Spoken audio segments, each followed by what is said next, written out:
What's going on, Soul Tribe? I salute the divinity in you, and welcome to my channel, Alchemist. Justin here, and bringing another little nugget to add to the Soul Tribe archive. And in today's video, I'm going to be talking about the moon in Sagittarius in the 7th house. And look at the moon. Now, when you talk about that lovely luminary, the moon is about how we're feeling. I like to think of it as when you have the sun, which is that light that fuels the body, the moon is how we nurture that light, how we nurture the body. And a lot of that comes through the feelings, the emotions. The moon is very sensitive point in the chart there. It is one that you're going to want to know what time you were born, because that'll help you get, because the moon moves real fast. She moves about every 2.5 days. She moves through a sign. If you know the day and she doesn't change signs, you can at least get an idea of what she's in. But if she changes signs, then things get a little trickier there. But just a little sidebar. But the moon is like the caretaker. The moon nourishes. So again, there's a lot of nurturing aspects that come with that lunar energy, an empathic wave, psychic energy that comes with the moon. And then you talk about Sagittarius. Sagittarius is ruled by Big Papa, Jupiter, and they're the mutable fire sign, active in nature. And I like to think of Sag as the adventurer. It's the energy that just gets you excited about life, because life has so much to offer. There's so much for the soul and to experience here. And how can you not just want to go out there and just go greet life? Just like let's go.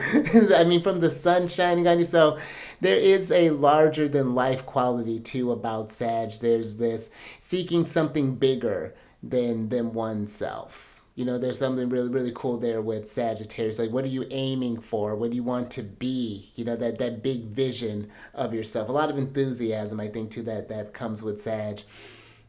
And then you deal with the 7th house. This is one of the angular houses. It's exactly opposite the ascendant, where the rising sign is.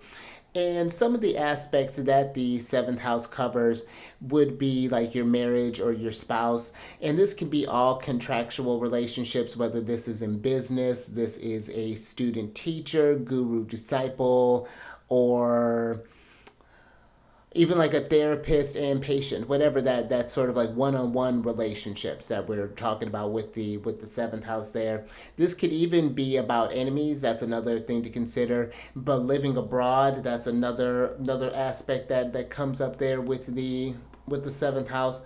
I think that's about all I want to cover on that. But when you're working with these placements, a couple of things to keep in mind. You'd have a Gemini rising by whole sign there, but you're going to want to look to see where Jupiter's at, because Big Papa is going to be in charge of this house and of your career space, or how people recognize you, your accomplishment, things along those lines. Those are going to be houses that Jupiter's responsible for. So, but when you are, and the moon is going to be in charge. The moon's going to be in charge of your money house. That's something to think about. Those are going to flow in your partnerships.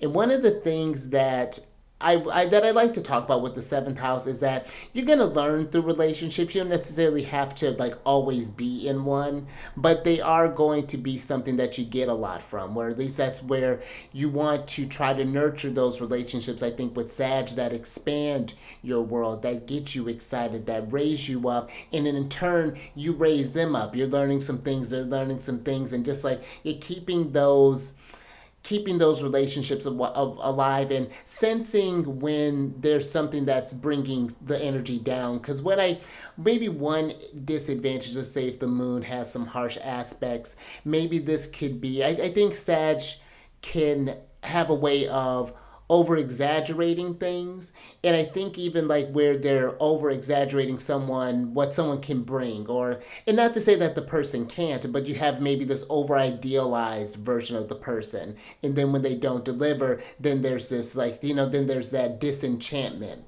that I think could happen there. So that's something I think where we want to make sure that you have a balance. I think the moon can feel really excited in Sagittarius, especially maybe in meeting new relationships there. So that's something to think about. But I think that this placement too would be one that would benefit from having some sort of maybe like teacher in whatever aspect of life that you're interested in, whether this is in the arts, maybe you have like even like a tutor, maybe someone who to help you in like your math class or something to help you improve upon yourself, to give your really work with your tools. I think that that's something to, yeah, having like a mentor or something like that could be very beneficial. And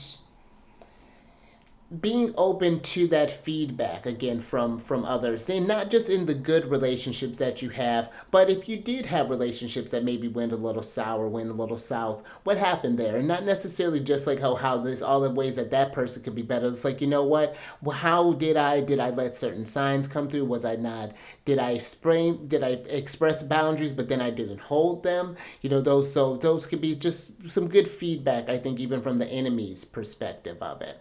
you know I also think too that, considering that the seventh house can be about like living abroad, you maybe don't have to necessarily just move there, but I think that there could be a lot of richness that comes from going from places, and especially being Gemini rising, I think that that could be very, very cool. I mean, just be at a place where you have to learn a new language, be around there, somewhere where you have to, that sparks you to be curious. Maybe you've always wanted to go somewhere. Maybe it's Australia, maybe it's China, maybe it's Poland, maybe it's Ghana, wherever it is that you want to go, explore those things. Maybe live abroad for a second. Maybe you do something through your school that provides that sort of opportunity there. So if it's available to you and it seems like the things resonate with you, I say give it a try and see what adventures come for you there. But I think that there could be a lot of aspects to, if you do happen to do business. Maybe you're doing something where you're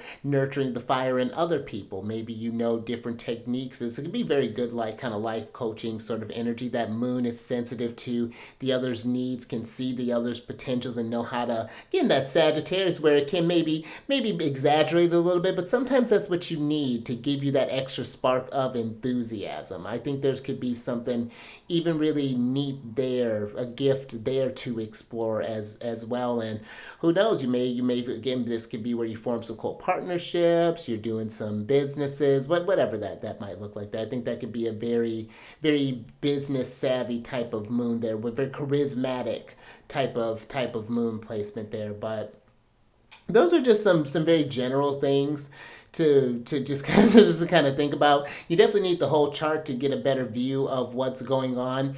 And if that's something that you want to get more acquainted with, where like really express these gifts, or it's nice too to hear the stories, to see which planets are more played than others. It's you could as you hear a person's story, you see which ones light up more so than the other ones, and which ones are being like, oh, we're definitely not dealing with that one.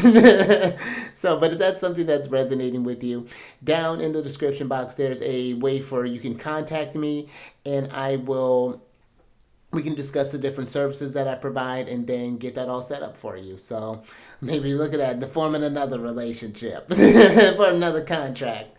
But I got Saturn there, so we can long term. But yeah, if that's something that resonates, check that out. Also, on this channel, I do weekly videos. So if you want to know when planets are going through Sagittarius, maybe when Jupiter's going through Sagittarius, especially when Jupiter's going through Sagittarius, that would be a dope one for you. So, but if you just want to keep track of where the transits are at, how they're forming aspects with your sign, actually Jupiter's in your first house right now. So how's that working for you? Definitely check out those videos. And also, there's a link for my other channel, the Charity and Friends, which talk about the lunar shenanigans. I actually just did when I'm recording this, I just did the moon in Sagittarius, so that's actually pretty auspicious. But yeah, there's that for you. If you want to work with the moon, that's down there for you as well. But until next time, keep raising that vibration through the roof. Stay mindful out there, and I will catch you on the next one. Later.